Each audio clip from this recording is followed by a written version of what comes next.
Alhamdulillah ini kena banget di, kejadian saya. Jadi ternyata kode dari Allah Subhanahu wa taala, benarkah dia jodoh kita? Bismillah. Jadi ini cerita kalau cerita saya tentang, istri saya, Aisyah, itu sudah biasa. Tapi kalau saya cerita tentang abang ipar saya yang kemarin nikahnya itu 1 hari beda dengan saya, yang coba kita sampaikan ya. Jadi ternyata kakak daripada Syais ini itu nggak pernah suka, wallahi nggak pernah suka, bahkan ada rasa bencinya itu bukan lagi benci gimana, bencinya itu udahlah dia sampai mengatakan kekurangan-kekurangan daripada suaminya yang sekarang ini. Jadi sampai dia katakan, "Ah, nggak mau dia pendek, ah, nggak mau dia kucel, ah, nggak mau dia segala macam, apa segala macam, nggak mau," itu. Pokoknya benci manusia gimana sih, udah mah benci dipaksa jodohin, pokoknya itu udah klops banget sampai dikatain, "Nanti bakal nanti nanti nanti dibeliin mobil, mau sampai dibeliin helikopter pun aku nggak mau." Ah, pokoknya gitulah kalau bahasa kita mah.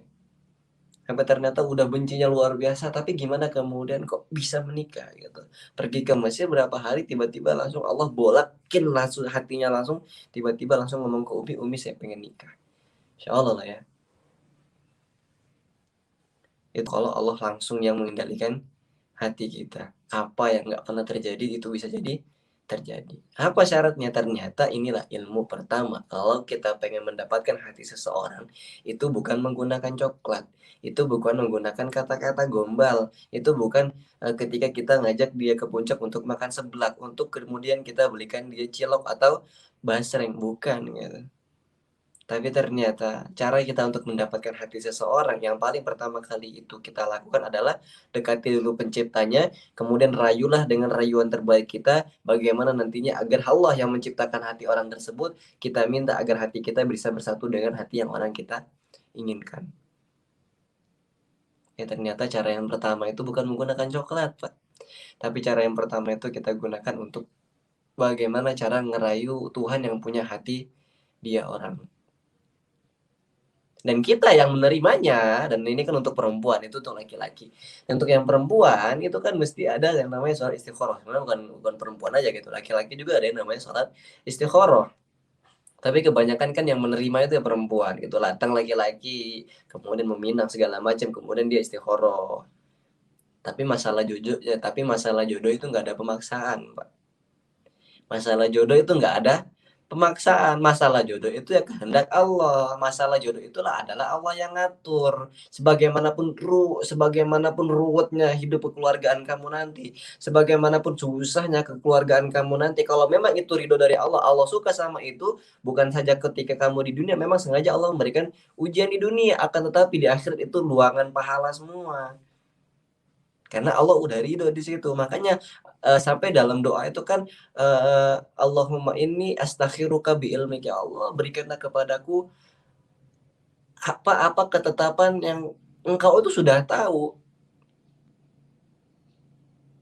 dan aku nggak bakal tahu karena aku tidak memiliki ilmu yang dimiliki Allah Subhanahu wa taala. Allah ya. Nah, inilah kalau kemudian itu cara laki-laki untuk mendekati hati perempuan, atau cara perempuan itu untuk menerima doa tadi, istikharah, Pak. Nah, kode dari Allah Subhanahu wa taala ternyata ini bahkan kejadian di saya banget. Saya sebelumnya itu bakal tanya-tanya sampai kemudian saya pernah mengatakan saya nggak mau menikah, saya mau menolak pernikahan ini, saya mau membatalkan pernikahan ini, sampai saya mengatakan begitu.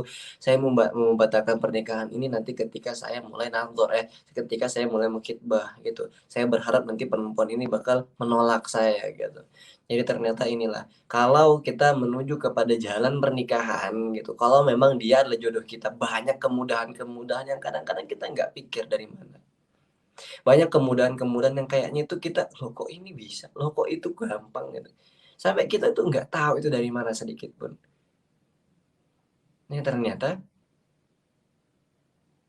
kode dari Allah kalau dia jodoh kita adalah banyaknya kemudahan-kemudahan yang mana sebelum kita melakukan ritual pernikahan, Allah datangkan kepada kita. Banyak kemudahan-kemudahan di situ. Itu kalau sudah dalam rencana ritual pernikahan. Tapi kalau sebelum itu, itulah kode dari Allah, ini wallahu alam ya, mungkin sebagian orang kalau saya di channel YouTube saya menyatakan juga saya nggak dapat mimpi itu, padahal saya berapa kali sholat gitu. Nah, tapi kalau dari ini istri saya, bukan saya pernah menyampaikan kemarin gitu kan, ternyata ketika dia sholat istikharah, yang mimpi betul bukan dia, tapi yang mimpi siapa? Masuklah uminya, datang saya ke mimpi uminya. Dia punya kakak ipar di situ, datanglah saya ke mimpi kakak iparnya di situ. Ternyata kadang-kadang jawaban itu bukan daripada dia, bisa masuk kepada keluarga-keluarganya. Oh, keluarganya bilang, "Oh, ini bagus nih," gitu.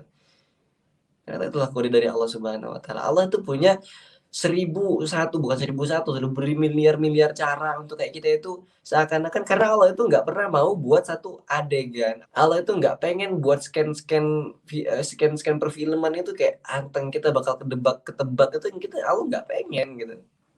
Karena yang Allah inginkan adalah karena Allah itu sutradara terbaik, penulis naskah skenario terbaik, ya Allah itu kadang-kadang di luar nalar logika kita, tiba-tiba, "Oh, kok bisa kayak gini?" Gitu. Allah itu pengen kita ngomong, "Oh, kok bisa kayak gini? Eh, kok gitu sih?" Allah tuh pengen ngomong kayak gitu.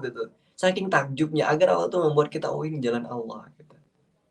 Allah nggak pengen buat scan-scan itu ya, lempeng, lurus gitu, Allah nggak pengen.